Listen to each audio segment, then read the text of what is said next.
Bonjour,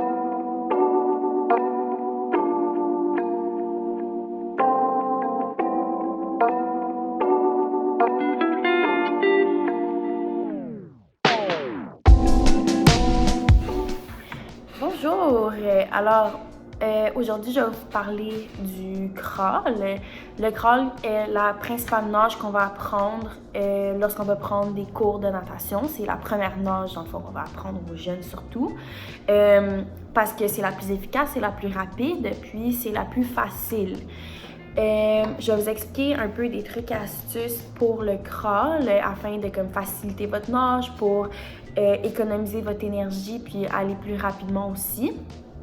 Premièrement, au crawl, c'est très important d'avoir la tête droite et dans l'eau, ok? Donc, mes yeux veulent regarder le fond de la piscine et non en avant de moi. Ça va juste me ralentir, c'est pas beau puis ça me fait mal au cou. Donc, on regarde le fond de la piscine, j'ai mes bras en avant de moi ici. Je vais effectuer un mouvement de 90 degrés avec mes bras pour prendre de l'appui. Donc, quand on vous dit, là, quand on vous apprend de faire des S dans l'eau, ça, c'est pas bon. Ça fait beaucoup de blessures aux épaules, surtout. Donc, oubliez ça. C'est pas efficace parce que quand vous faites un S, vous perdez tout votre appui, toute votre eau que vous ramassez dans le fond pour avancer, vous la perdez lorsque vous arrivez ici, t'sais. Tandis que quand je vais faire un 90, toute la tension, elle va être ici, puis je vais pousser loin en avant. Ça va me permettre d'avancer. Quand je dis de pousser loin en avant, ok, c'est vraiment loin. Donc, je vais pas faire genre juste un petit mouvement comme ça puis revenir en avant. Non.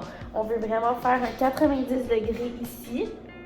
Puis quand j'arrive, je vais pousser loin en avant, puis je vais splasher loin. Comme si, par exemple, moi, c'était un truc que je me donnais, là, c'était, mettons, je vois la face de quelqu'un que j'aime pas du tout, c'est comme si j'y splashais la face, tu sais, vraiment comme fort puis loin, ok? Après ça, pour les respirations, ça va être à chaque 3 coups de bras. Moi, je la prends à chaque 3 coups de bras, juste parce que ça permet d'égaliser aussi les deux côtés. Moi, en compétition, je respirais à chaque 2 coups de bras. Ça dépend des distances. Moi, personnellement, je faisais des 200 mètres puis des 100 mètres. Alors, plus dans les 200 mètres, je respirais aux deux pour pouvoir aller plus rapidement puis économiser un peu plus mon énergie, puis moins me fatiguer. Mais c'est ça, habituellement, on apprend à chaque 3 coups de bras. Donc, puis aussi pour les respirations, c'est important de respirer sur le côté, pas en avant, puis pas comme ça, ok? Fait que, juste comme exemple, je vais partir ici, je fais un 90, 1, 2, et je vais respirer sur le côté, comme si j'avais une lunette dans l'eau et une lunette à l'extérieur de l'eau. C'est des petits trucs que moi, je disais à mes jeunes quand je coachais au cours de natation. Sinon, pour le kick au crawl, on apprend tout le temps aux jeunes de kicker avec les pieds pointés. C'est pas bon, c'est plus pour leur apprendre, juste pour leur dire qu'il faut kicker avec les jambes droites. Mais oui, effectivement, on kick avec les jambes droites.